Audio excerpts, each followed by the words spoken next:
Hello guys, स्वागत आहे तुमचं परत एकदा नवीन ब्लॉगमध्ये। तर इथं आम्ही श्री स्वामी समर्थाच्या मंदिरात दर्शन करण्यासाठी आलो होतो।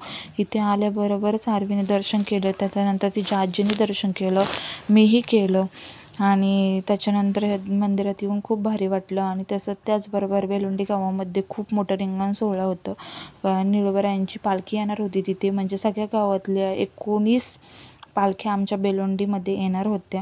आणि त्याच्यानंतर खूप छान स्वागत वगैरे केलं दिंड्यांचं तिथे।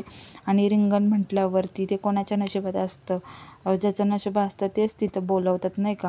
मग आम्ही तिथं गेलो आणि थोडा टाईम होता म्हणून आम्ही थोड्या वेळ थांबलो, पण इतकी प्रचंड गर्दी झाली होती ना। तुम्ही व्हिडिओ पुढे नक्की बघा, कंटिन्यू व्हिडिओ बघा, म्हणजे तुम्हाला कळलं की निळोबारायांची पालखी कशी झाली। आणि त्याच्यानंतर जे घोडे वगैरे पळत होते ना, तर त्याच्या खालची जी माती असते ना, ती माती आपण